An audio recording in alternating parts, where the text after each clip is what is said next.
Welcome to the Real News Network. I'm Jessica Devereaux in Baltimore. This week, the Supreme Court ruled to uphold the cross-state air pollution provision in the Clean Air Act. Many are hailing it as a major victory for public health, since the Environmental Protection Agency will be allowed to continue its enforcement of mandatory rules for cross-state air pollution emissions from factories and power plants. In 2011, President Obama used his regulatory authority, bypassing the Senate and the House, to expand the EPA's power when it came to the inclusion of the provision. And in 2012, energy companies in certain states were up in arms about Obama's so-called war on coal and sued the EPA to block the rule from taking effect, which is why the case went all the way to the Supreme Court. What may come as some surprise is that power plant emissions were not included in the Clean Air Act, which passed Congress and was signed into law under President Richard Nixon. Here's what President Obama had to say when he talked about the new policy back in June 2013 in his speech on climate change at Georgetown University. Today, about 40% of America's carbon pollution comes from our power plants. But here's the thing, right now, there are no federal limits to the amount of carbon pollution that those plants can pump into our air. None.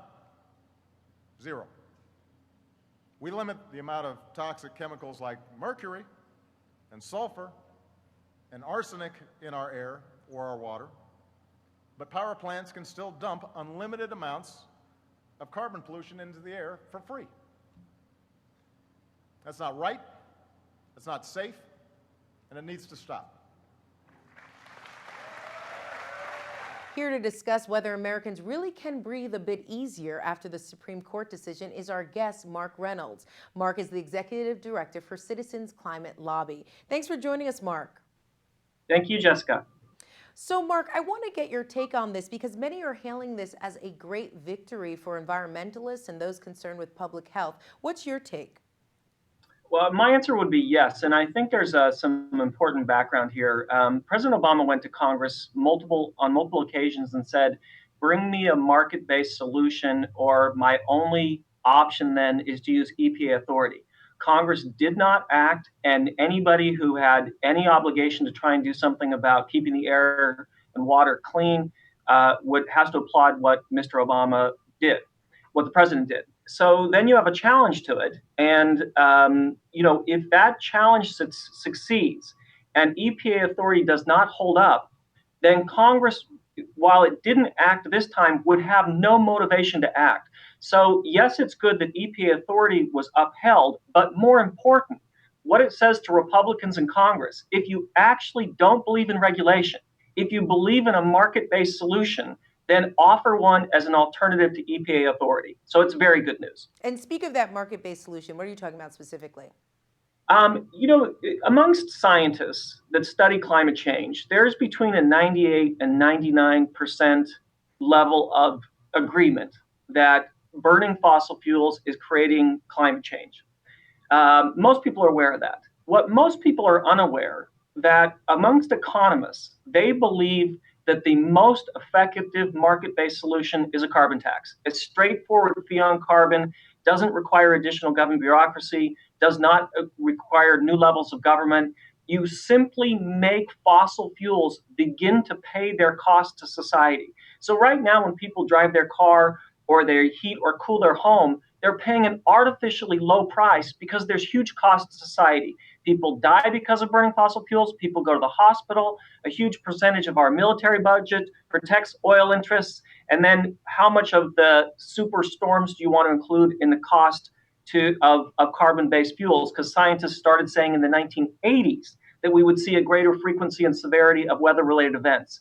So what economists say is they prefer a carbon tax. There is another market alternative called cap and trade, but cap and trade has failed 4 times in the Senate, is not doing a very good job in Europe. So I think almost everybody's talking about how we would implement a carbon tax.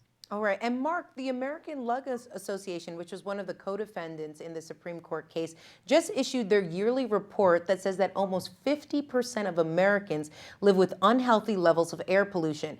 Is this new ruling in the EPA's favor going to change that? A little tiny bit, not enough, but a little tiny bit. The reason, again, that economists and why we and people like Dr. James Hansen, who I think that most people consider to be our country's leading climate scientist, why we prefer carbon taxes. In this case of EPA regulation, sure, there are some entities like coal-fired plants that are being regulated. Whereas if you put a tax on the entire economy, everywhere where fossil fuel is burned begins to go down. You know, one of the things economists say is if you want less of something and you want it quickly, make it more expensive. And they constantly cite the example of cigarette smoking. Over half the people in our country used to smoke cigarettes, and now less than 20% do. Economists say, sure, education was part of that, but the single biggest factor in reducing smoking was making it more expensive. What about the EPA's resources? Do you feel like they have enough resources to take on such massive oversight? Um, you know, that's a really, really good question, and I'm not qualified on the EPA itself to be able to answer that. I know that some of EPA's successes have been remarkable, and that in many cases where they come in with what people called we're going to be heavy-handed regulation, there's been a $40 to 1 return and a benefit to the country. So it's been a very, very successful entity. I think you would be better off getting someone actually from the EPA to answer that question. All right, that's fair enough. Mark, I want to turn and talk about coal consumption. And we're somewhere in the United States at about 22 to 30%, depending on the state. It's sometimes even higher. Will this ruling affect the bottom line for people in terms of raising the cost of energy? And how does this affect jobs in the industry?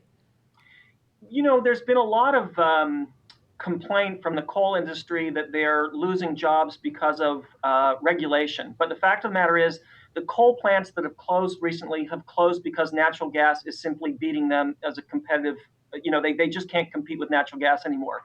The number of coal jobs is dropping pretty dramatically in the country. At the same time, the number of wind and solar jobs are exploding. 5 years ago, there was 184,000 jobs in the coal industry. Now there's about 134,000. So the number of coal-related jobs was not that big anyway and is beginning to drop rapidly. Whereas wind and solar the jobs in wind and solar are growing at 20 times the rate of total jobs in the US. So yes, there are some coal jobs that are going to go away, but they're going to be replaced mostly by higher paying, longer lasting jobs that have to do with the kind of energy that don't dirty either the air or the water. After this ruling, what kind of pushback has already taken place from the coal industry and even politicians? You know, the usual. They're going to try and sue more. They're going to try and when the next set of plans roll out in the states and states are allowed to implement their individual plans, I'm sure there'll be pushback in the states and on the federal basis. Certainly, you hear some complaints from people like Mitch McConnell, but he should complain.